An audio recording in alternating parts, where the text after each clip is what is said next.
A detailed look at diverter valves and hydroblocks in boilers. My name's Alan Hart, and in today's video we've got Roy back again from Viva Training Academy, and he's just going to go through diverter valves and hydroblocks in gas boilers. And if you have a look on this one here, we can see that when we turn the power on, it moves from one place to another. So Roy's going to go through this in a video today, and he's going to go through this hydroblock here. This is in the GA boilers, or any of the boilers really, that's got the plastic components, as I call them. So yeah, let's go over to Roy. This video is for gas safe, registered and trainee gas engineers under supervision. Please comply with the current regulations at the time. Hi guys, it's Roy Fugler here at the Viva Training Academy over in Halifax, and we've got part 2 of our series on hydroblocks. This was at the special request of Mr. Alan Hart. Alan loves these hydroblocks to bits, he absolutely adores them. This hydroblock originally found itself in the Potterton Performer HE2, it then was in the Diverter GA, and it's been in the Baxi 100, 200 and 400, so it's still a current hydroblock. So for the eagle-eyed out there, this isn't the jig that the hydroblock is normally connected to, however it's the jig that I've got on the wall, which makes life easier for me to show you how to use it. So we're going to go through the components, how to take them out, how to change them. We're going to show you the operation of the diverter valve, how it moves in and out. So without further ado, we'll make a start. As always, if this was in a live boiler, it wouldn't be as easy for me to work on, and I would have made sure the safe isolation, TB118, I'd be wearing PPE and all the rest of it. So the first thing we're going to look at on this left hand side, we've got the PRV, pressure relief valve. So it's held in with a little clip, so to make life a little bit easier, I've got my little snap nose pliers. So I'm just going to pop the clip out, and then I'm just going to pull that out. And as you can see, this is a little cutaway, so it can show the little top hat washer inside there. So basically, under pressure, once the boiler starts to get to 2.5 bar, it starts to drip, and at 3 bar, it pushes the spring and it's full of bore, so it's relieving any pressure. Normally, the pressure relief valve starts to drip because usually the expansion vessel has lost its charge or lost some of its charge. So it's something that we should be checking on a service, making sure the expansion vessel's up to charge. And we have done videos talking about that in the past, so look out for those. So that's the PRV. Also on here, we've got the low pressure cut-off switch. So basically the idea of a low pressure cut-off switch, it's quite a simple little switch, and again it's held in with a little clip. So I'm just going to pop this out, and that will come out there. There we go. And it's a simple little micro switch, and inside it there's a diaphragm, and underwater pressure, over 0.5 bar, it makes the micro switch. So basically it's dry fire protection. It's to stop the boiler firing up without any water in it. So that's the idea behind that little thing. And again, very simple to remove, very simple to replace if it goes faulty. But in my career, I don't think I've ever changed one on one of these boilers. They're pretty robust, don't get a lot of problems with them. What you can get is the customer complaining of error codes if the system loses pressure. We all know what customers can be like. They'll go around, bleed radiators, not realising they have to top the pressure back up. So that's the usual reason that this thing's operated. It's normally what we would call third-party interference. Somebody's been drained a radiator for decorating and not replenish the pressure when they fill the radiator back up, or they've bled the system thinking it needed bleeding even though it probably didn't. So that's your low pressure cut-off switch. As we're moving on, we've got the diverter motor. This one's wired up to a little box, so I can show you how that motor moves in and out. So unlike the pressure differential valve, which we did on the last video, which always sits in heating position, and when the customer turns the tap on, moves to hot water, these sit in whatever position it was used last. So if it was in heating, it's in heating position, and the customer turns the tap on, it will operate for hot water. If it was in hot water and there's no demand but the heating comes on, it will move for heating. So it's quite a simple little motor that moves in and out. So I'm just going to operate the switch, and we can see that the motor is moving down and it's closed off onto the heating position. So it's closed the hot water port. So if I move it to the other side, it's going to motor back out. What we'll do, we'll zoom in so that you can see what we're actually doing. So it's moving in and out between heating and hot water. So the motor, I'm going to put my glasses on just so I can see what I'm doing. There's a little clip on there. It's normally held in with a small screw, but I've removed it to make life a little bit easier for me when I'm stripping it. And then we've got a little clip which comes out at the side. So that's the motor. So what I'll do now, I'll just connect it back up, and then we can let you see how that pin moves in and out. So as I move that down, that pin now is coming up to the end. So that's pushing the plunger in the diverter valve, and that's moving it into the heating position. It's closing off the hot water port.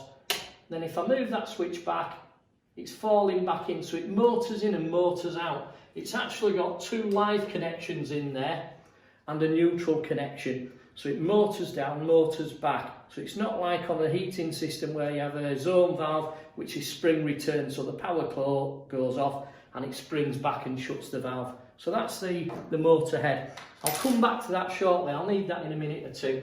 I'll just get rid of that cable. So in here we've got the pressure gauge. Now the little clip is missing. Now that just pops out, so we can take the pressure gauge out. And again, we could replace that if necessary, but it's not something that we do very often. So that's the gauge. The next thing we're going to remove is the filter, because to get the diverter cartridge out, we have to remove the filter. You might think, well, that's a bit of a faff, but there's method in the madness. If we're needing to remove or replace that diverter cartridge, it's usually because there's dirt on it. It's sticking, it's passing. So the idea is we remove the clip, and then we can remove the filter.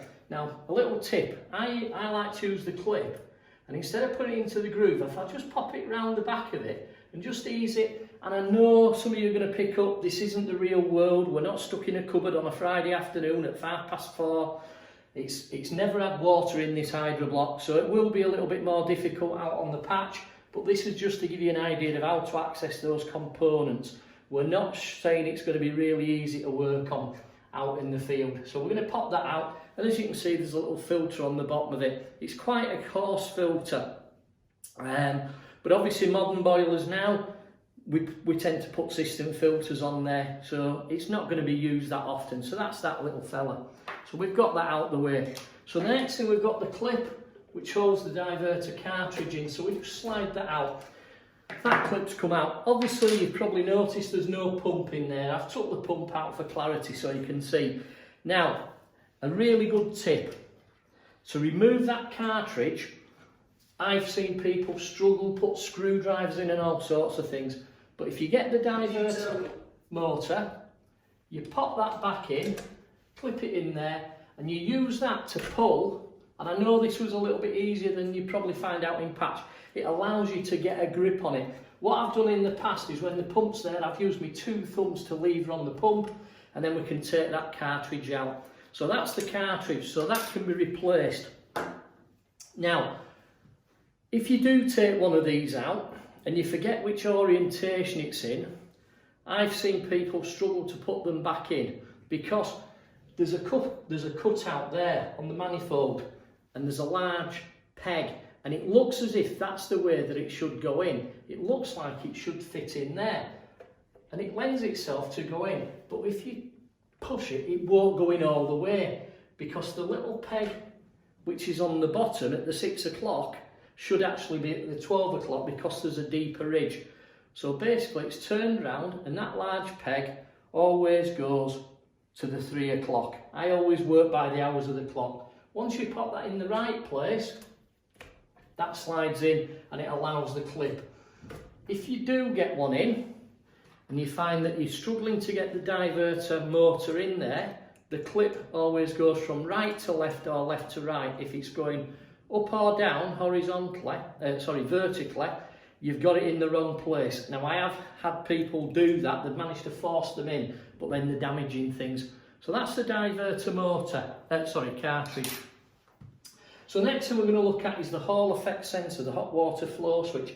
Again, this is something on a live boiler with all the wires in there and all the tightness. If you do slide that out, because it just pops out, that's the little receiver unit. So there's no little red light on this as there is on the Duotex and the Platinums and the Eco Blues. So there's no little light that tells you it's operating. Now what can happen is if somebody slid that out just to check it and they've popped it back, if they haven't popped it in correctly, what you find, it doesn't engage. There's a little cutout which it slides into, and what you'll find is that you'll have no hot water. You'll turn the tap on and you won't get the little tap symbol coming on, and you'll find that you've got no hot water. Just as a quick tip, again, if you've slid one of them back in, to prove it's located correctly, just get your thumb, and if it moves across like that, it's not in the right location. What you want it to do is have resistance against your thumb. So that's the Hall effect sensor. So that's activated by a little magnet down inside the water turbine. So again, we're just going to pop the clip out. So that clip comes out, and it's the same clip or similar clip that holds the diverter cartridge in. And again, I've got a cutaway here so we can see what it's doing, and it's all greased up to make life easier. Out in the field, yes, it's going to be a little bit more difficult to remove this little fella, but they will come out and you can replace them. Now, as you can see there's a fine filter. On these boilers, unlike the previous video where we showed you the filters inside the isolation valves, these boilers don't have filters in the isolation valves. The filters, there's the one that goes in there, and there's one for the hot water there. So on this one, it's just a little quarter turn. We can pop that out, and inside there, that's the water turbine. That's what spins and activates the magnet, and inside there, there's a little flow restrictor. So that's your hot water cartridge, the flow cartridge. So we've got a bypass running across between the two sections. So that bypass, the Hydroblock is actually in two sections. So we can split that there. We can then ease that across. So as we're just easing it across, so that bypass then will disengage. So you've got a right-hand Hydroblock and a left-hand Hydroblock. And you can replace the whole Hydroblock if necessary, if you've got a problem with it. Plate heat exchanger fits between the Hydroblocks. Now the same plate heat exchanger will fit the previous, the 105 Hydroblock. They're quite universal. They also fit things like your Duotex and your Platinums. And again, they're held in by the Allen bolts. So we've got two 4mm Allen bolts. Now I'll just take those out so that you can see. So again, it's not real life. I'm in a workshop with plenty of space around it. But you can, without taking too much out there, just popping the cartridge out, get hold of the Hydroblock. Obviously you would have drained it down. That comes out, and that's your plate heat exchanger. Now this is made by Alfa Laval.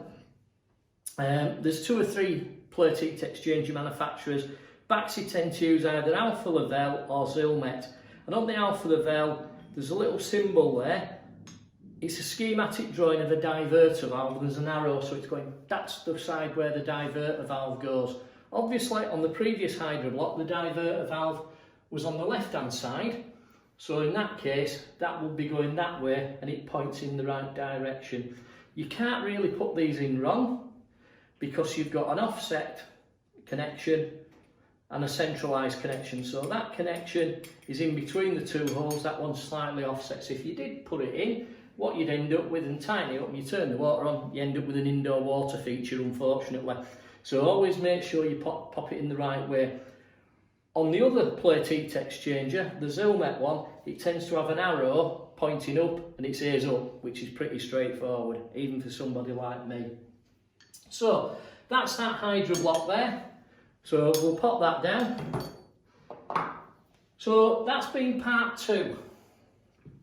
So what we're going to do, we're going to do part 3, which is going to be the brass Hydroblock, which you'll find going all the way through from Duotex all the way through to the Platinums, the Eco Blues, and I'll show you how it's evolved. So that's going to be part 3. So this has been part 2. Thanks very much for watching. If you've got any questions, any comments, please put them down below. There's no such thing in my book as a stupid question. The only stupid thing is not asking the question.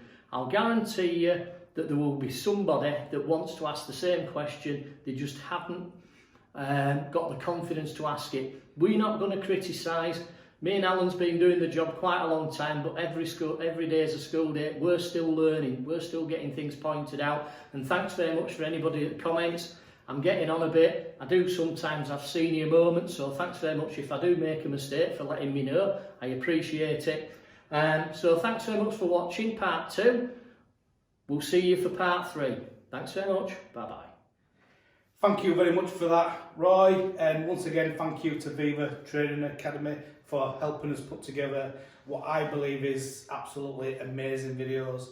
I always learn so much from Roy. Roy's a genius when it comes to gas boilers, so you know it's really good.